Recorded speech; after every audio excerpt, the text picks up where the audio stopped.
So I'm sure we've all seen this graphic before. It's just their costumes do not equal consent, so there should be no groping, grinding, or anything like that without consent. And then it just kind of tells you where you can report consent.usu.edu, or on the Title IX website you can also report any behaviors there.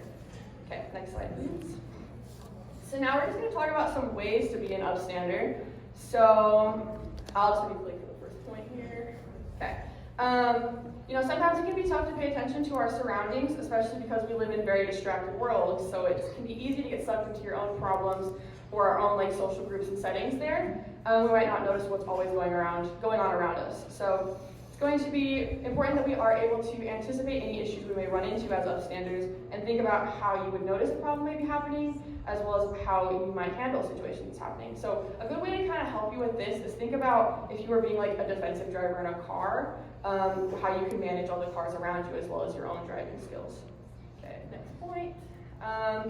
And then, just recognizing those gut feelings. So often our brain will unconsciously recognize something as a problem and that we might be consciously aware of it. So this is that gut instinct that we all have that we may notice in certain problematic situations there. So it might seem a little bit silly or weird to trust this gut instinct, especially if you might not know exactly what's happening in the situation or you don't know if there's a problem for sure. But this is really just your brain noticing situations that might be problematic and helping you get that feeling to act in certain situations there. All right, next point. So then just acting in those problematic situations, it's not enough to just notice a situation may be going on. We also have to do something about it when we see it to be upstanders. This could be tough, and we'll talk about kind of why in a couple slides from now, but really just making sure we're practicing stepping in when we notice a problem to make it easier to handle and make it easier on a consistent basis. And then our last point here is just knowing the resources that are available to support you. So hopefully you're all kind of aware of what those campus and community resources look like for you all, as well as with your volunteers and the needs for the how for you all. Okay, next slide please. So we're just going to kind of go over some of those upstander strategies now, what these can look like in action.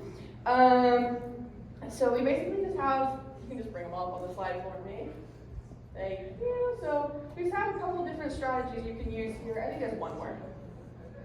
We'll start with that. Okay. So something you can do is be direct. Directly address the situation in the moment as it is occurring. If you see something happening, you can go and talk to the person and be like, hey, what you're doing isn't okay. You're making so-and-so feel uncomfortable. Things like that. Or even a silent stare, if it's noticeable, can work really well.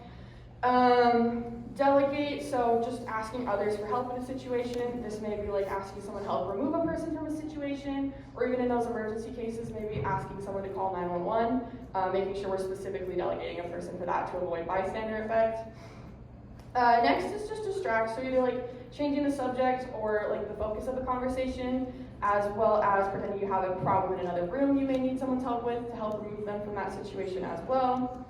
If you're maybe not the most confrontational person, you can always use the delay strategy, which is just to respond to something after it's happened there, and you can go and talk to the person or persons impacted or involved in the situation and just see if they're doing okay, maybe ask if they need any resources or anything from you as well.